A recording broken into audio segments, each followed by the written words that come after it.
Soon after my son was born, I began to reflect on a story I'd heard many years before. It was a story about the power adults hold over children. The stories we tell them, and the stories, like this one, that they are never meant to hear.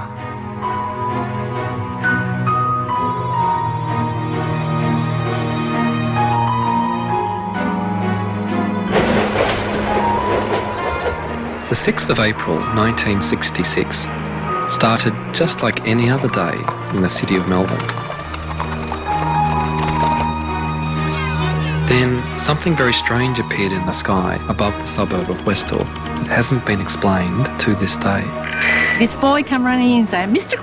Greenwood, there's these things in the sky, these things in the sky. We looked up and we just saw this saucer type thing taking off. It wasn't a plane, it wasn't a balloon, it was nothing like that. A lot of the kids took off towards where it seemed to go. All the students were just running all over the place, hysterical. Westall High School as a teaching situation ceased. My girlfriend and I sat on the fence, climbed the fence, the school boundary, and we were crying, thinking it was the end of the world.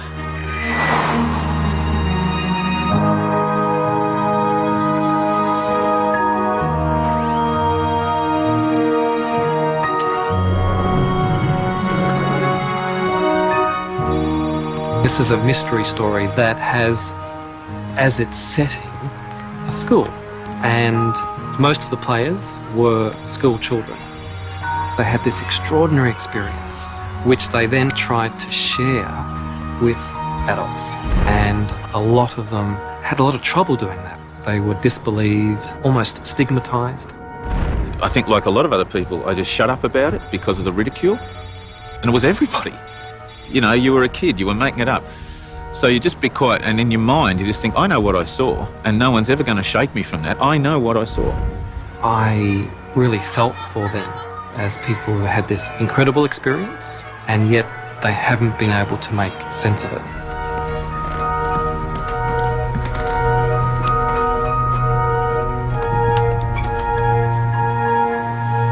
This is the biggest mass UFO sighting in Australia, yet it seems to have been suppressed, deliberately kept out of the public view. Like the witnesses, I want to find out why.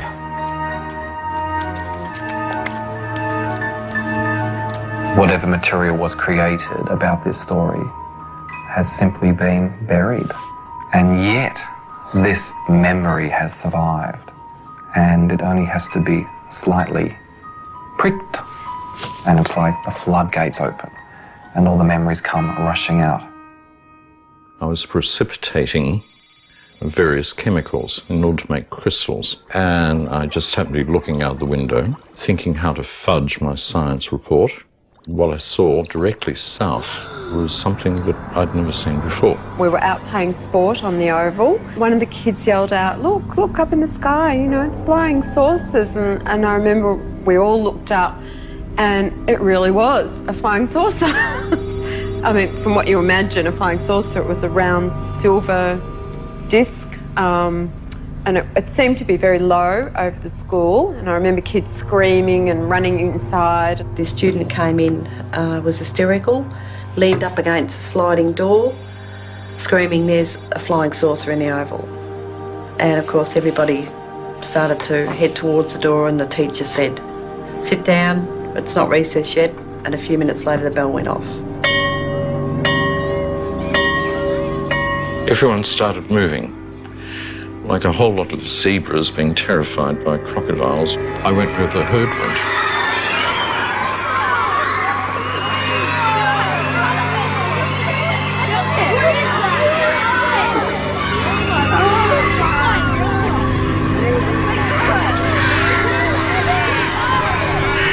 Barbara Robbins was the chemistry teacher at the time. And she just grabbed a camera and started clicking.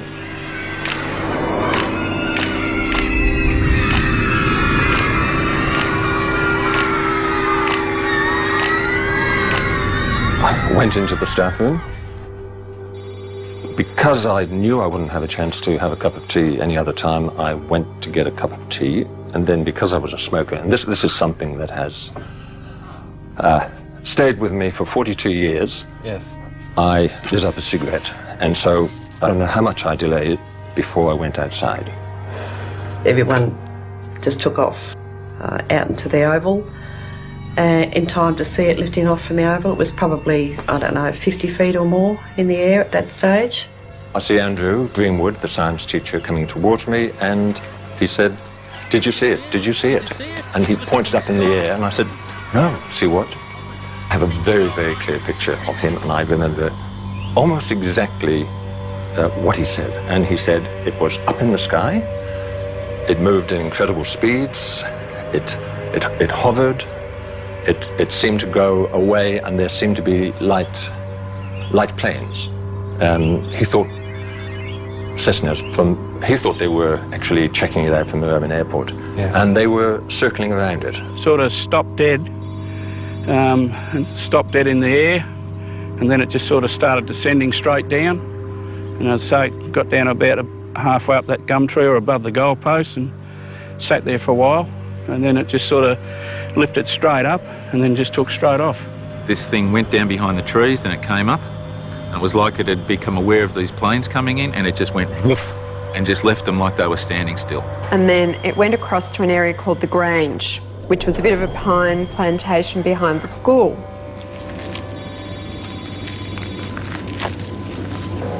Because I walk around with the Westall story inside my head, as soon as I enter the landscape of Westall, out it comes like a three-dimensional children's storybook. It pops up out of the soil. It's like I've entered my favourite children's story.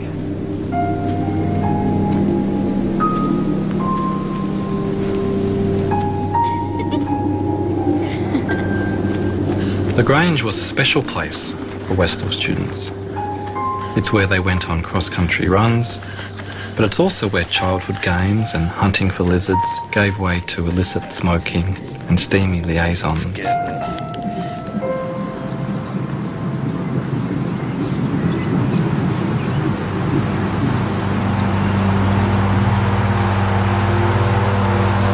Going the wrong way now. Let's be back here.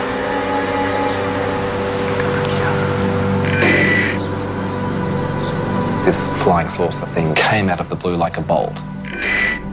It's intertwined with romping around down at the Grange, out of sight of the school authorities or their parents.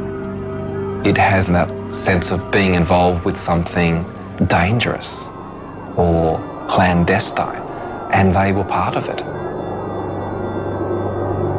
A lot of the kids took off towards where it seemed to go, and it disappeared down behind the trees. So we all got through this fence and ran towards where it had appeared to land. Tanya and I and this other girl, we were over the fence. Tanya was in the lead, and we ran towards where it was coming down. I lost sight of Tanya. She was in front of me. A couple of girls got there faster than me. I was a bit slow, and they actually passed out. And apparently it did land, because when we got there, there was a great big round patch of like flattened yellow, almost burnt, although I'm a bit sketchy on that. I can't remember if it was really burnt or whether it was just flattened, but it was sort of yellow, and the grass was all flattened in a swirly sort of a pattern. Before I got there, the disc came back up again, so I stopped chasing it. We looked up and we just saw this saucer type thing taking off, and it seemed to turn side on and just disappear into thin air. Well, what about your friend Tanya? I believe she did see it on the ground. She did see it on the ground? So I was given to believe, yes.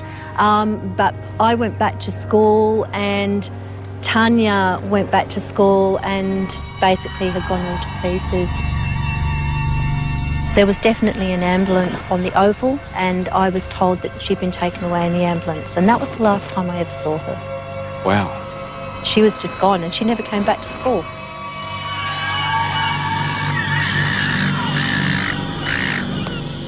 Tanya wasn't the only person who saw the craft on the ground. Before they headed over to the Grange, Victor Zakruzny says 2 objects landed in a grassy paddock where a street is now. Well, the kids were hanging on the fence there. There's quite a few kids there. It's a high fence, and I got up to the top there, and all you could see is two discs, one there and one a bit further away, probably 3 metres apart. I could hear somebody in the background saying, "Stay away, don't jump the fence," and so I said, "Oh, bugger, I'm going over the fence." The craft probably would have been about there, and there was another one set back a bit on an angle, probably just about there. There's a few kids walking around there, and I was the only one on this side.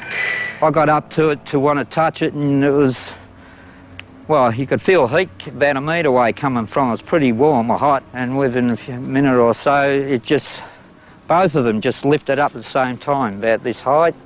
And I seen, oh, that was breathtaking watching that, and then it just gradually lifted up, and then went off towards the pines.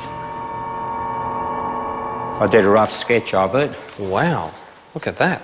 This is the view from underneath. That's like underneath.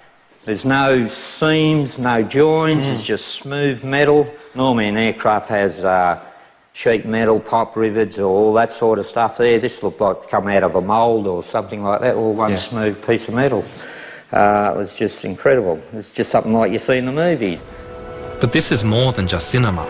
If we look at the possibilities for this story, they are extraordinary.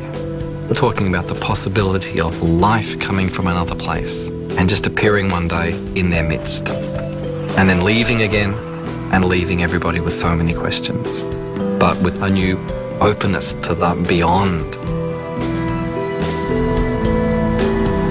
If I'd been at Westall on that day, I would like to have raced after that flying saucer and gotten so close to it, to have held it in my hands. But the adults at Westall High School saw it differently. That afternoon, our principal called a special assembly and told us all not to talk about it. All I know is the whole school was told off. The headmaster says, "All you kids are nuts. It's a weather balloon. Don't talk about it." I was prepped to tell the students that what they'd seen didn't exist. We weren't allowed to leave the school, at least I wasn't. My job was to walk up and down the corridors and make sure that all students were in their rooms. I was walking back from the West End. There was confrontation between Mr. Sambleby, Barbara Robbins, and a man I'd never seen before. I thought it was a police uniform, but it was just dark blue. It was demanded that she hand over not the film, but the entire camera. I was near the gate and the police had arrived. There were journalists outside. The police are being called in to keep the journalists away. We were told that we weren't allowed to speak to the media in school grounds. After school finished, there was a TV crew outside the school grounds, so we undertook an interview with them. Everyone took off onto the oval. Now, I can't remember whether it was a principal or a school representative that came out and ordered us to go home and the film crew to leave. And I'd actually been giving an interview to Channel 9 and the policeman actually walked up to them and said, "Stop filming and you go back into the school ground." Okay, so that's what I did. I was 12 and a half years old. Because I was a mischievous sort of person, I was always getting into trouble. I had detention for actually appearing on the show, and then I got detention again at a later date after my picture and story was in the Dan Allen Journal. So it didn't go unpunished, but it was worth it.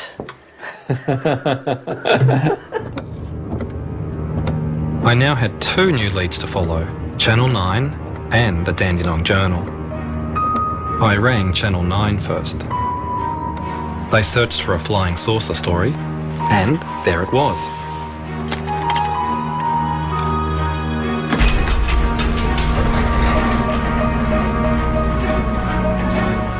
Now all I have to do is find the can with the matching number.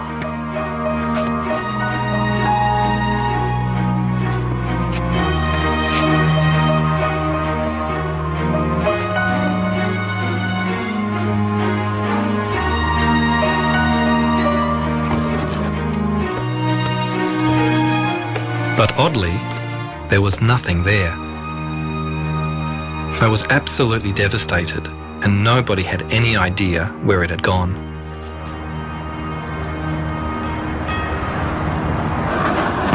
It's very frustrating, but the good news is the Dandenong Journal does still exist, and I'm told it's here in the library. It's the only written account I've heard of from the period, so it's really precious.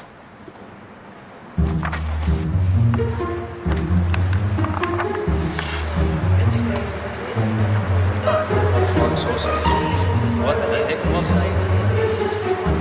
Westall High School. Something obviously happened. Some people apparently didn't want the kids talking about it, and that raises all sorts of questions. Why couldn't it have been discussed? Why couldn't it have been talked about openly? And why couldn't anybody find any more information about what it was? The headmaster, Frank Sambleby, is a key part of the story. He's passed away, but I hope his children, Max and Gail, can shed some light on his behaviour. Hello, Shane here. Anybody home? Hello. How are you? I'm good. How are you? Max? Nice to meet Hi. you. Nice to meet you. Thank you very much. Thank you. He played 50 games for the Hawthorn Football Club. He was a half-back flanker, and in those days half-back flankers ran in straight lines, and that's what he did. He was pretty black and white, and he had a very strong sense of right and wrong, and yeah, if it didn't fit in with what he believed, then yeah, he found it quite difficult. And this thing would have been seen as something that was disrupting the smooth operation of the school. And he would have been a sceptic as well. I mean, he didn't believe in supernatural things. He believed in the real life, didn't he? You know, when we were kids, there was a picture on the wall of a Roman soldier standing, holding his spear, and the lava was all falling down from Pompeii, and people in the background were all crouching and running. And Dad said, see, he's standing there doing his duty. And, you know, that, I mean, as children, we had to learn that discipline was important, respect, all those things, all the old values. And, yeah, he found it really hard as things changed he was pretty judgmental. There was plenty for Frank Sambleby to be judgmental about. In the 1960s, rebellion at home and on the streets brought many young people into conflict with the establishment. Schools were run like the military, and teachers demanded respect and obedience. Westall High was no exception. I tried to contact some of the teachers, but many have passed away. As far as I know, only the science teacher, Andrew Greenwood, saw the object in the air. Although he's spoken with me privately, he refuses to go on the public record. Several teachers dismissed the whole thing as mass hysteria. The response left students feeling confused and conflicted. Some are still searching for answers. I want to find some sort of proof that this happened, so we don't keep on, you know, getting called silly people. And, you know, no one's ever wanted to know the details before. They just think I'm stupid, and, you know, they don't want to know the story. I said, I've seen UFOs or flying saucers, and they say, yeah, sure. What drugs were you on that day? And, you know, I was 13 years old. I was at school in the daytime. I wasn't on any drugs.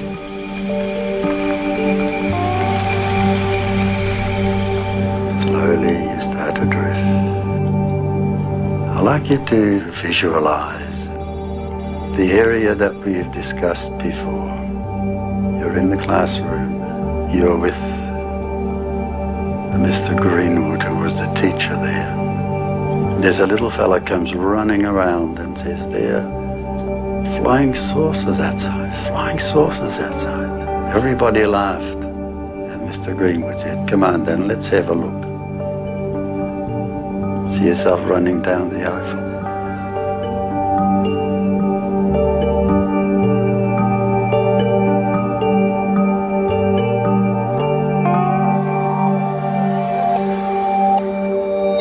We're all affected by our experiences that aren't ever properly acknowledged or accepted. As a boy, I was living in a fairly unhappy home. My own father had died, so my mother had remarried and had given me a stepfather that I'd never asked for. I was quite powerless, and no one really seemed to understand what I was experiencing as a child. I never really had anyone talk to me about it. Just having it acknowledged that what I was going through was real, that would have been a start. 1, 2, 3. Even though I know it's true, the more I try to see it again, the harder it becomes, I think. I can see bodies, but I can't see people.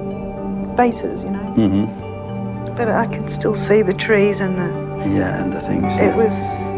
yeah. The feelings don't go away. They just get buried and they sort of fester a little bit.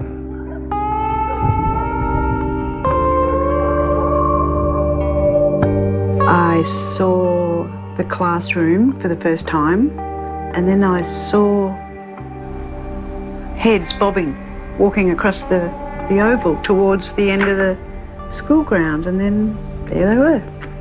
Still not 100% clear, but I know what they are. They're UFOs. If they were UFOs, there should be people around the area who can corroborate what the students saw. A headmaster might be able to shut down a high school, but surely not a whole suburb. Within days of delivering my flyers, I'm contacted by a new witness, Paul Smith, who used to work on a property next door to the Grange. We were loading up for market, and as we were pulling the carrots up, I looked up and I was facing the object in the sky, and I just thought, oh, somebody's got some way of projecting a film of something into the sky. I didn't believe that it was really happening. But my boss turned around and he saw it, and we stood there looking at it for several minutes. A few moments later, the children came over from the high school and they noticed us, they saw us, and they sort of took a while to make up their mind whether they would come onto the property, realising it's private property. Yes. And they decided they'd come in anyway, and they did. They ran straight over the market garden, and they crossed and walked down here to this corner. After a while, trucks turned up with, it looked like army trucks. Right. And there would have been about 20 guys got out. About how long after the object had vanished in the trees? Oh, I think it was only 20 minutes, which is not a long time. How did you know they were from the army?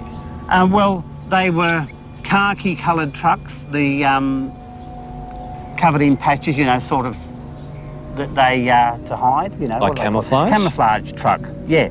And it was the long ones that carried quite a few people, and a couple of jeeps.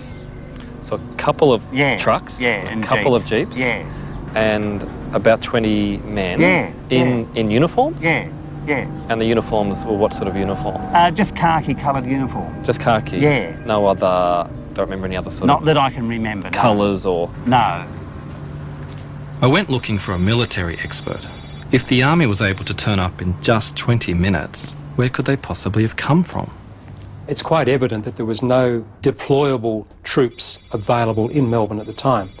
The main units were all logistic, the supply battalions and so forth at places like Broadmeadows.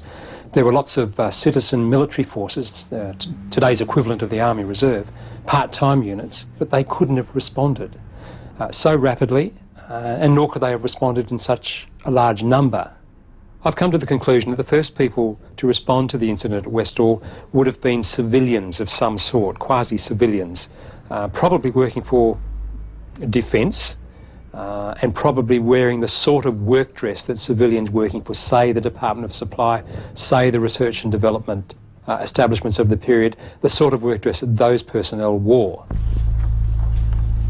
I discovered that other people in uniform were seen in the area on the day of the sighting.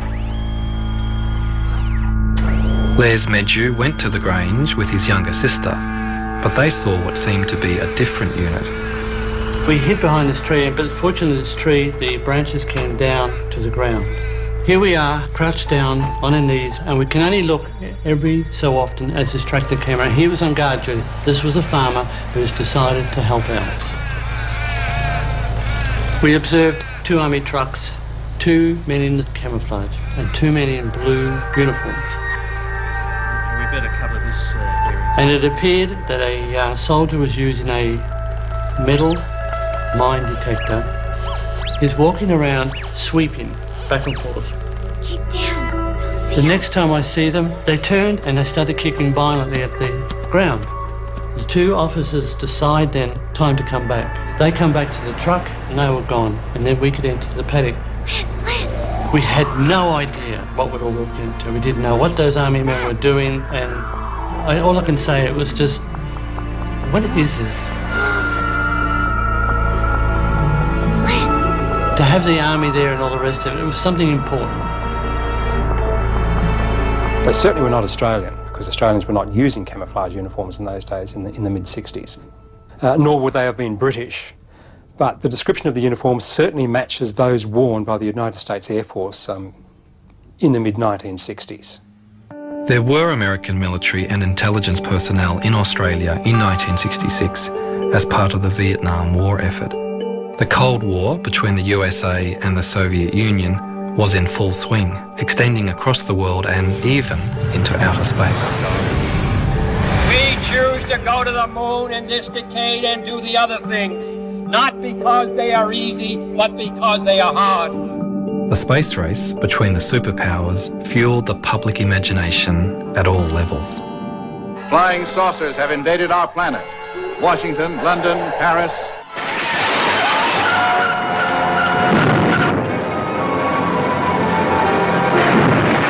The fascination with flying saucers persisted all over the world. Australia was no exception. Well, so far, I haven't seen anything even vaguely resembling a flying saucer or even a flying cigar. But thousands of people, in fact millions, do believe they exist. What do you think they are? They are real, anyway. They come from the other planets. Some of them might come from the centre of the Earth. I haven't seen one close up yet. This is what I'm looking forward to one day. You took a step towards the figures and the object. We used to invite people who reported sightings to talk about their experience, because if the sighting was a dramatic one, they would feel, I just need to talk to somebody. But if I discuss it with my friends, they say, well, I've been drinking. But they needed to talk to somebody who would take them seriously. Although society members tried to investigate at Westall, they came up against a wall of silence. All they can now find in their files is a couple of photographs and a sighting report filled in at the time by one of my student witnesses, Joy Tai. They also went to Moorabbin Airport to look for the pilots of the aircraft that apparently chased the UFO, but nobody came forward. I decided to do my own investigation. I contacted a retired air traffic controller to find out how a UFO and several light planes could fly so close to each other without a report being made. Who was responsible for controlling the airspace?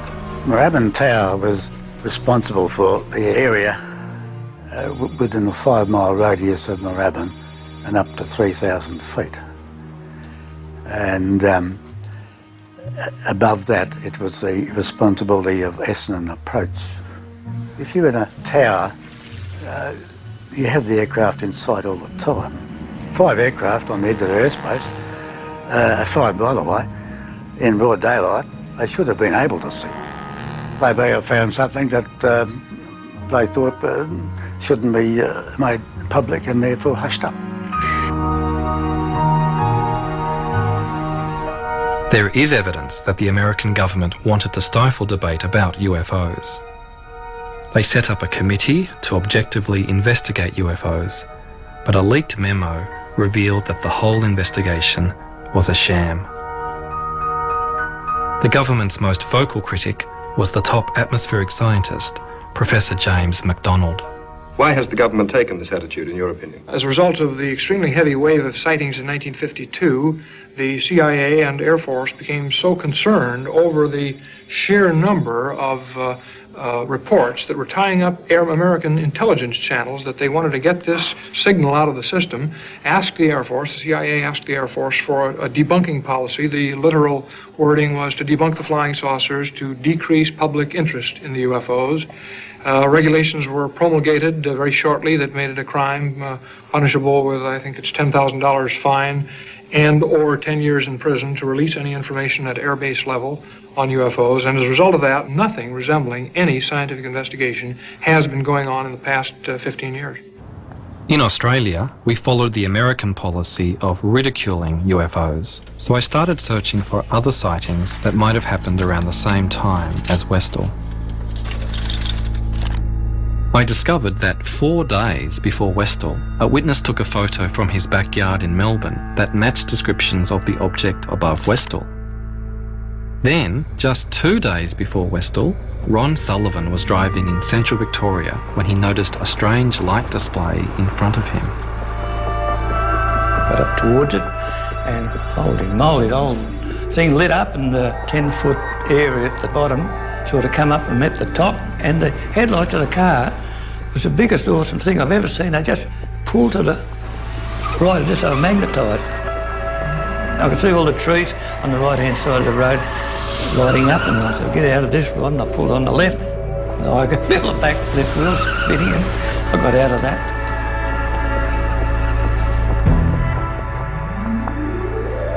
Ron only reported the incident after he heard that a young man died when his car collided with the same tree Ron had narrowly missed 2 days earlier. A couple of people from government departments come and visit me. I know one was from the Air Force. They looked at the car, just walked around. I said, well, let's know what you find out. And they said, yeah, we will, Mr. Sullivan.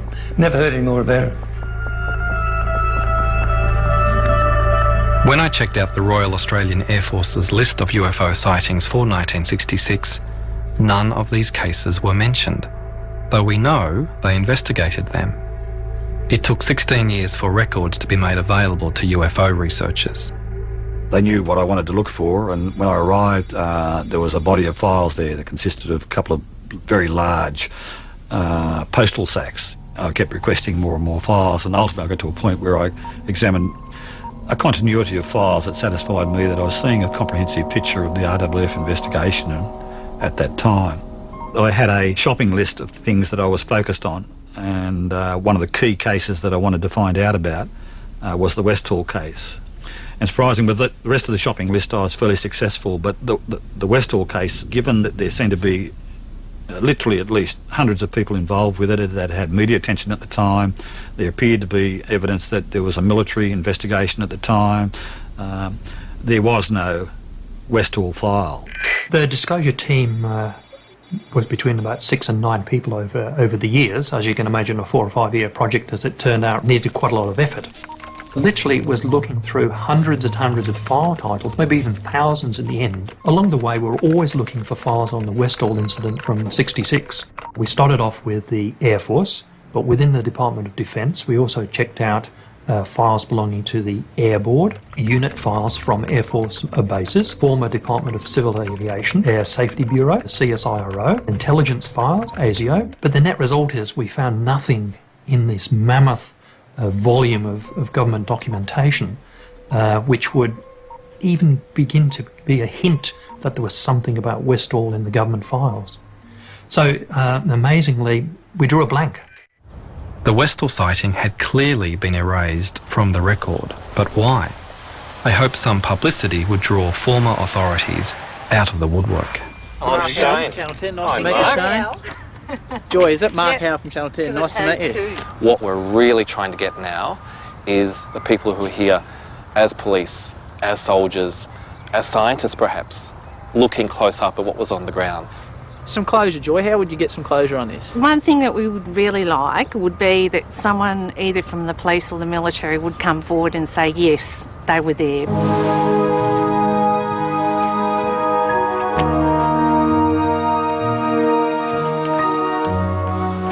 Nobody from the authorities contacted me. but another witness did.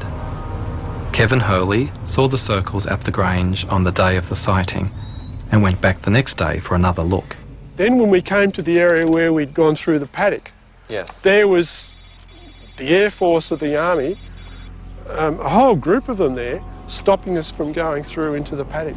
Don't come near this in this area, and we just headed off back home. And did they give you any reason why you couldn't come through? No. There were vehicles on the paddock, and they had some sort of instrument which at the time I thought looked like Geiger counters. The strong memory I've got is what happened after that. About a week later, I decided to go back again to have another look. As soon as we got down to where the paddock started, all the grass had been cut, which was quite disturbing. Wow. So then we walked through that area to where the circles were, and when we got into the area where the circles were previously, the whole area had been burnt, destroying all evidence. You asked me whether an R&D establishment would destroy evidence. Yes, of course they would. Bearing in mind that in the 1960s, Australia had great success financially with some of their pilotless target aircraft. Information related to some of these sorts of projects, if it was to be released to the wrong party, then it would have very adverse effects on Australia from a financial point of view.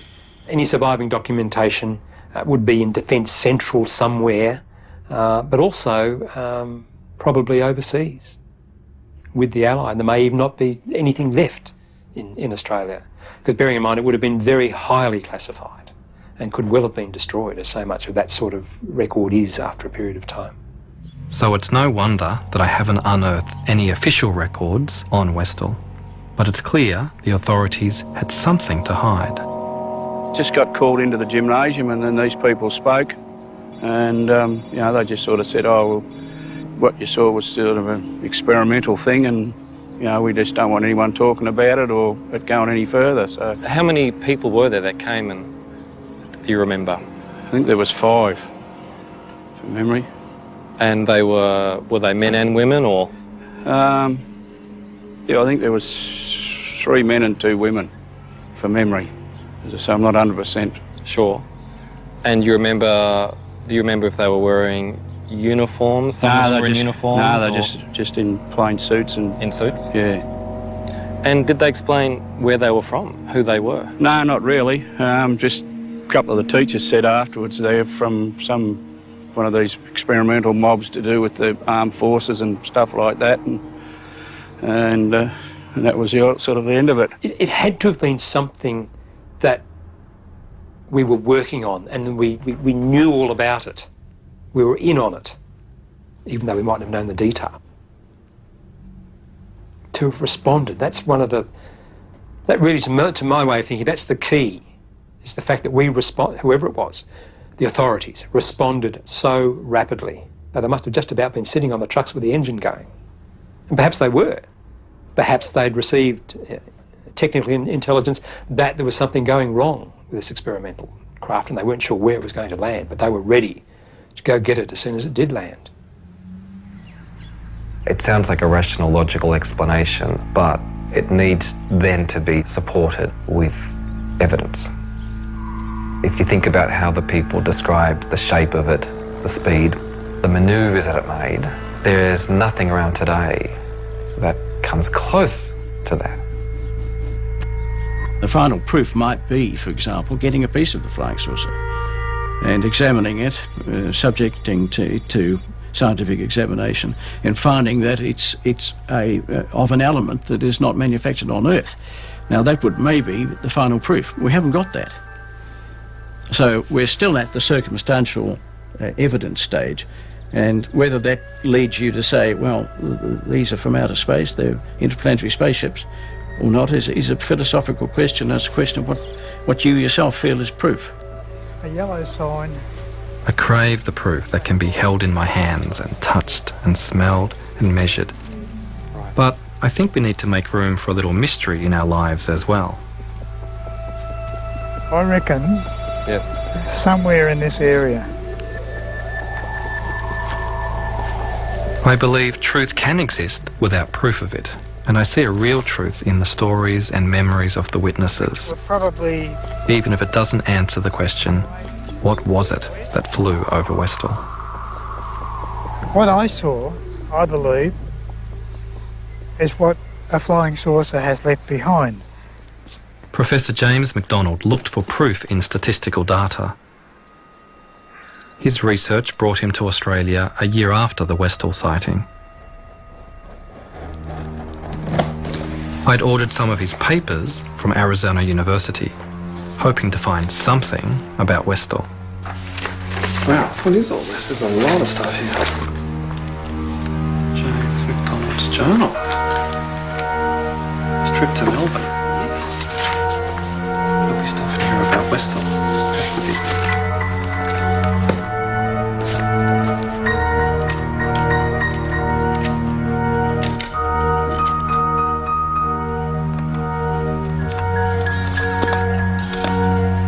And recording next a discussion with Mr.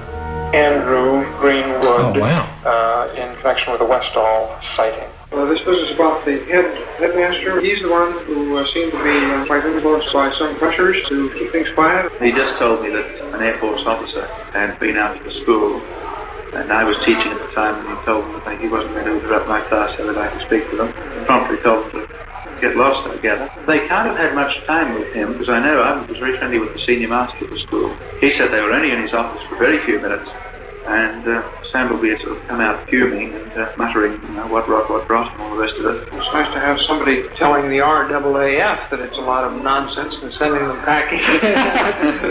Victims of their own propaganda here. Yes. Now I had further corroborating evidence that the Air Force was involved at Westall. But students said other senior authorities also came to the high school. I was called down to the headmaster's office, and there were two men in the headmaster's office, very well-dressed gentlemen in suits. They weren't introduced to me in person, and I don't know where they came from. From my references now as an adult, I would say they were Asia. So this is the actual office? Oh, this feels quite weird, yes. Yes. There was a desk down this side here, and the headmaster was over here on that side, and the two men were standing over there, and I stood with my back to the window. Only one man spoke, and he started off by, we'd like you to go through what you said happened yesterday. He was firing questions at me fairly rapidly. Then we went into, oh, and we suppose you think you saw a flying saucer. And I'm like, well, I didn't say that. I said I saw an object, and we suppose you saw little green men. Can you remember how you felt once it was over? When I was actually in the confrontation situation with the men, I felt very, very angry. When I came out, I think I burst into tears. They were certainly Australian government, and I think it was part of their job to keep everything quiet and to not let the facts come out. They knew more than what they were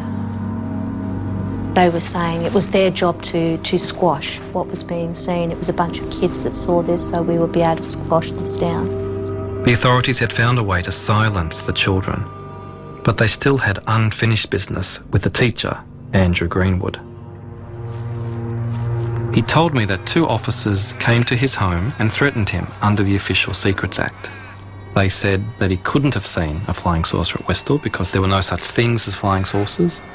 They threatened to tell people he was alcoholic, even though he wasn't. As a first-year teacher with a career ahead of him, he couldn't take the risk of speaking out. The person who had taken all the risks was Professor James MacDonald. His criticism of the government had provoked powerful enemies, but it didn't stop him challenging the establishment with other unorthodox scientific theories. Years ahead of his colleagues, he predicted high-altitude aircraft would destroy the ozone layer and increase the risk of skin cancer. He was invited to address the US Congress, but during his testimony, a congressman made an opportunistic attack. He publicly ridiculed MacDonald by saying he believed in UFOs and little green men. MacDonald's professional reputation was ruined. James MacDonald tried to create a climate of openness where unorthodox thinking could flourish. That's not what happened at Westall. I remember the assembly that we're all called for. We weren't even allowed to talk about it in school. We weren't allowed to mention it at all. There's like 20 people plus in the room at the moment, and there's a real buzz, and everyone's talking about my story. They're talking about the story. And as they're talking it through, they're putting the pieces together. It's wonderful. What isn't wonderful in the telling of this story is that Professor James MacDonald finally gave up the fight for UFO science. Humiliated and broken, he took his own life. MacDonald's suicide played on my mind. I began to think about weapons of mass destruction and global warming, where other brave scientists spoke out and were quickly shut down. I want my son to grow up in a world where it's possible to discuss and investigate even the craziest ideas without fear of ridicule or punishment. Side to side, sway. Looks fantastic. Was it something from another planet at Westall? It certainly flew, as if it was. I'm left with the feeling that what people saw was what they said they saw.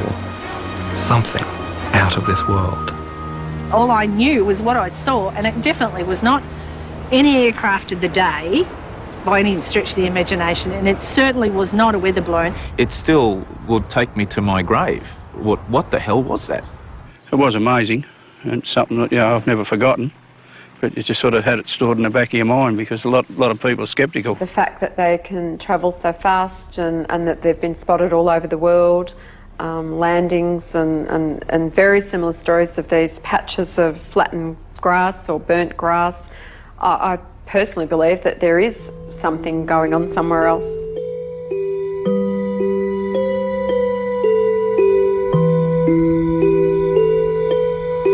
I believe there's life out there. There is. I don't know what they look like, but I'm not afraid of them. I look up at the sky and say, like, where are you, you people? Come and talk to me.